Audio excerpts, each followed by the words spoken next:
बिस्मिल्लाहिर्रहमानिर्रहीम। अस्सलाम वालेकुम। कभी आपके ज़हन में ये सवाल आया कि अल्लाह ने हमें फ़जर के वक्त जागने का हुक्म क्यों दिया है? क्या फ़जर का वक्त सिर्फ़ अनकरीब पढ़ने का वक्त होता है? क्या इस वक्त के पीछे एक राज पोशीदा है?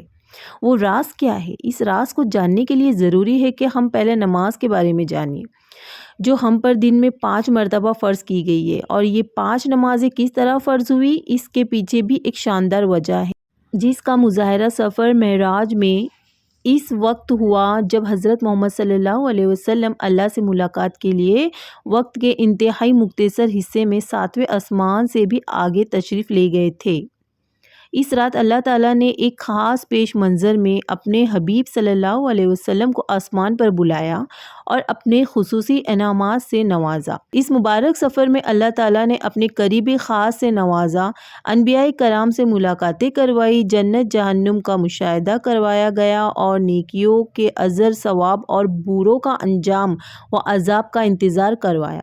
इस अजीम सफ़र में बहुत से इनामात से नवाजा गया, जिनमें एक ख़ास इनाम उम्मत के लिए नमाज का तोहफ़ा भी है और क़यामत तक के लिए इंसानों को अपने माबूद और खालिक से करीब तर करने का अज़्म, तोहफ़ा और इबादत यानी नमाज इसी सफ़र में अता की गई। महराज की रात जब आप सल्लल्लाहु अलैहि वसल्लम को अल्लाह ने 50 नमाज़ों का हुक्म दिया तो हज़रत मूसा अलैहिस्सलाम के कहने पर आपने अल्लाह से 50 नमाज़ों से नरमी की दरख्वास्त की।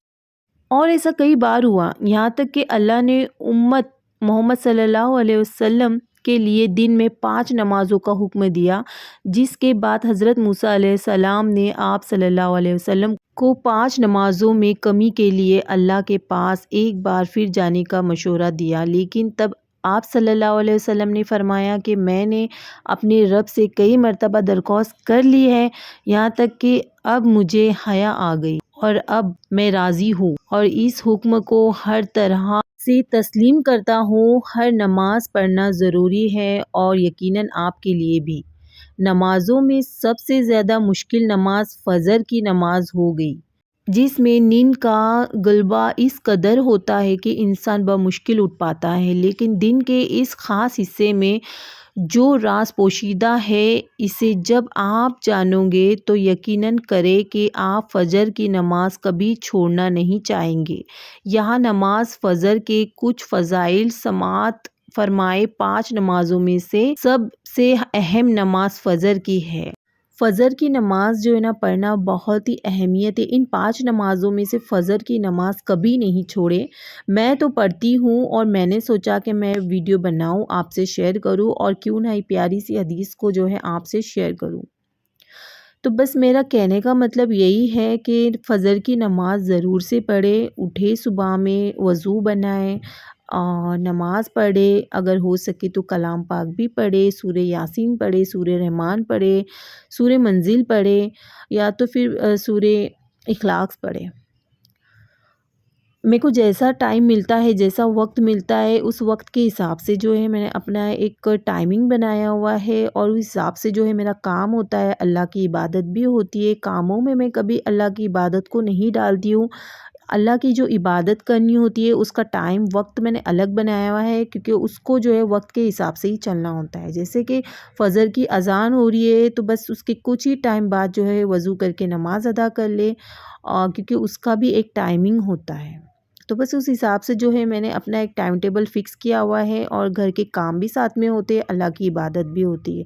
अगर इस हदीस को मैं सुनाने जाऊँ तो मेरी वीडियो जो है छोटी पड़ जाएंगी, लेकिन ये हदीस ख़त्म नहीं होंगी।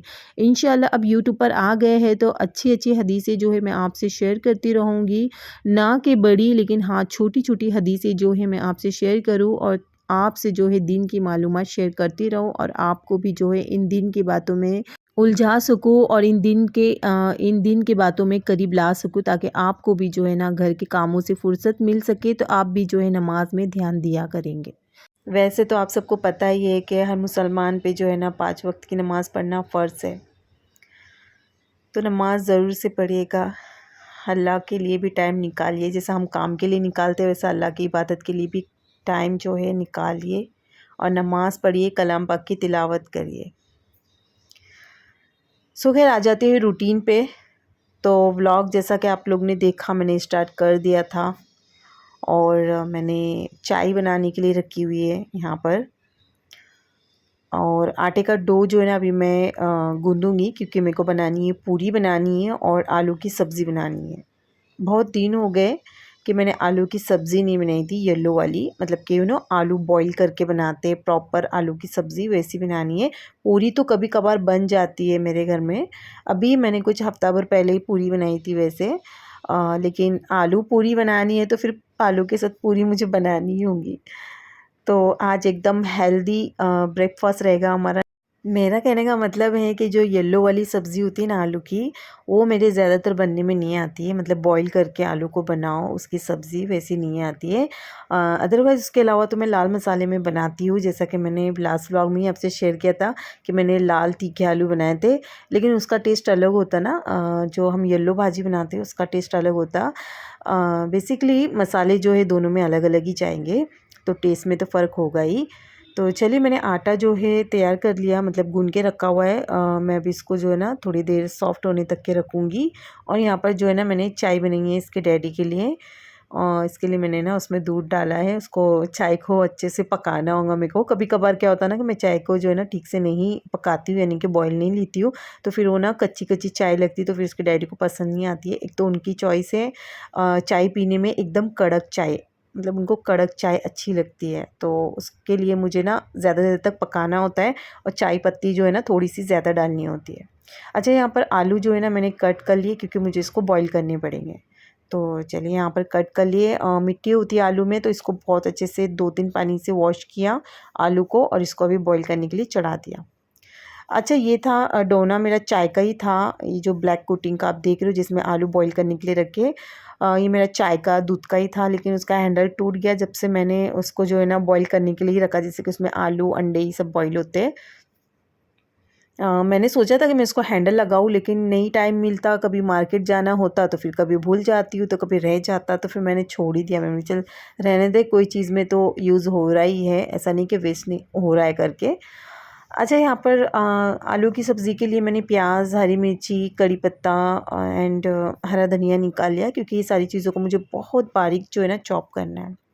मुझे ना आलू की सब्ज़ी में अदरक एंड लहसुन भी डालना होता है, लेकिन अब दोनों भी चीज़ मेरे पास नहीं है, ना अदरक है ना लहसुन है। मुझे लहसुन मंगवाना है, लेकिन अभी फ़िलहाल कौन जाएगा नीचे, क्योंकि मेरे को अभी जाने जो है ना बहुत नीचे कंटाल आ रहा है कि मैं बाहर जाकर लेकर आऊँ करके लहसुन। तो देखिए कढ़ाई में मैंने थोड़ा तेल डाल दिया, राई डाल दी। इसमें ज़ीरा नहीं डालना है मुझे, विदाउट ज़ीरे जो है ना मैं ये सब्ज़ी बनाऊंगी, बहुत अच्छी बनती है राई से भी आलू की सब्ज़ी। अच्छा, मैंने हरी मिर्ची, कड़ी पत्ता डाल दिया एंड साथ में जो है ना प्याज भी ऐड कर लेंगे। प्याज जो है ना मैं आलू की सब्ज़ी में थोड़ी ज़्यादा ही रखती हूँ, अच्छी लगती है ना प्याज वाली आलू की सब्ज़ी। तो चलिए इसको ना अच्छे से भून लो, मतलब कि ऐसा पिंक पिंक हो गया कलर प्याज का, बस उतना ठीक है। और उसके बाद इसमें ना हल्दी, धनिया की पाउडर एंड नमक ये डाल के जो है ना इसको फिर से पका लूँगी, अच्छे से मिक्स कर लूँगी। मैंने ना सिर्फ अभी जो है ना आलू की सब्ज़ी बना के रखनी है, जब खाना मतलब जब खाने का होगा ना तभी मैं पूरियाँ जो है ना फ्राई कर लूँगी। तो फ़िलहाल मैंने सोचा कि मैं सब्ज़ी बना लूँ। आलू को जो है ना बहुत छोटा छोटा सा ऐसा कट किया मैंने छुरी से, और बस ये कटे हुए आलू भी मसाले में डाल दिया और इसको स्लोली जो है ना मिक्स करना है। अच्छा, इसमें ना धनिया का इस्तेमाल जो है ना मैं बहुत करती हूँ। मुझे आलू की जो सब्ज़ी होती है ना येलो वाली, इसमें धनिया का फ्लेवर बहुत ज़्यादा अच्छा लगता है। इसके डैडी को धनिया वैसे नहीं पसंद है, लेकिन मैं डाल दूँगी ना तो खा लेते हो। पता नहीं उनको क्यों नहीं पसंद। वो बोलते कि धनिया डालती ही क्यों, क्या होता है धनिये से? लेकिन उनको ये नहीं पता कि धनिये में भी एक अपना ही टेस्ट होता है। उससे एक तो लुक बहुत अच्छी आती है सालन में या फिर किसी चीज़ में, और दूसरी बात कि टेस्ट भी होता है। अब उनको कौन समझाएगा, इसके लिए मैं बस इतना बोलती हूँ कि मेरे को अच्छा लगता है तो मैं डालूँगी, तो बोलते तेरी मर्ज़ी। अच्छा चलिए अभी पूरी बनाते हैं।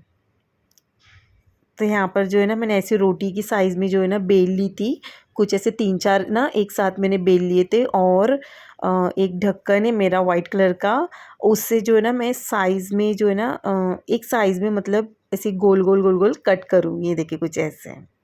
इससे पहले जब मैंने लास्ट टाइम बनाई थी खीर पूरी सारा के बर्थडे में, तो गिलास से जो है ना मैंने इसे कट की थी, लेकिन वो बहुत ज़्यादा छोटे हो गए थे। वैसे बच्चों को वैसे ही अच्छे लगते मिनी मिनी, लेकिन कुछ ज़्यादा ही छोटे हो गए थे।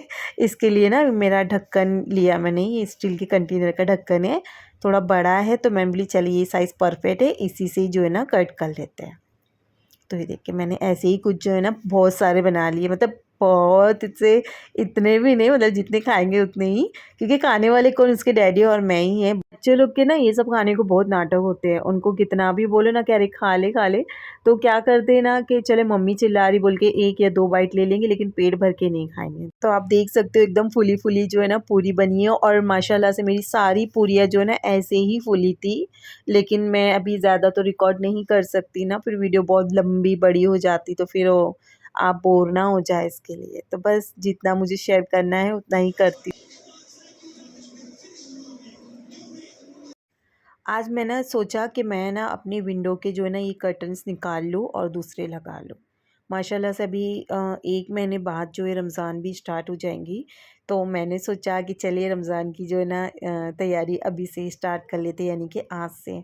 सबसे पहला तो मैंने अपने कर्टन्स ही जो है ना हॉल के वो चेंज करने हैं।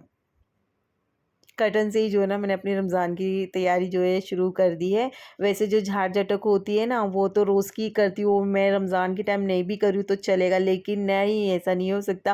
भाई रमज़ान आ रही है ना करूँ, ऐसा हो सकता है क्या? फिर भी थोड़ा थोड़ा कर दूँगी, क्योंकि एक आदत भी हो गई ना रोज़ की करते, और ऐसा कुछ ऐसा त्यौहार फेस्टिवल आता है तो फिर दिल नहीं गवारा करता कि भाई साफ़ नहीं करे, ऐसा कैसे चलेगा? तो फिर वो भी करेंगे, लेकिन फ़िलहाल टाइम है उस सब चीज़ों के लिए, लेकिन मैं एक-एक चीज़ें जो है ना कर रही हूँ। तो यहाँ पर मैंने ना कर्टन्स को सरफ़ में डालना है, और हाथ से ही जो है ना ये कर्टन्स मैं वॉश करूँगी, वॉशिंग मशीन में नहीं करूँगी। वॉशिंग मशीन में ना मैंने पहले किया था तो उसकी जो है ना सारी रिंग्स निकल जाती है, तो इसके लिए मैं हाथ से ही करूँगी। ये मेरा वाइट कर्टन है, हॉल की विंडो का है, तो इस वाले कर्टन्स को ना मैंने वॉशिंग मशीन में ही धोया था, तो उसकी सारी रिंग जो है ना निकल गई थी, और कुछ-कुछ वैसे निकल गई है, कुछ-कुछ है। अच्छा, मैं क्या करती हूँ ना कि कर्टन लगाने से पहला ना ये जो इनकी पाइप होती है ना, इनको मैं पोंछ ज़रूर देती हूँ, साफ़ कर लेती हूँ गीले कपड़े से, क्योंकि इस पे भी डस्ट होती है ना, तो साफ़ करना ज़रूरी होता है।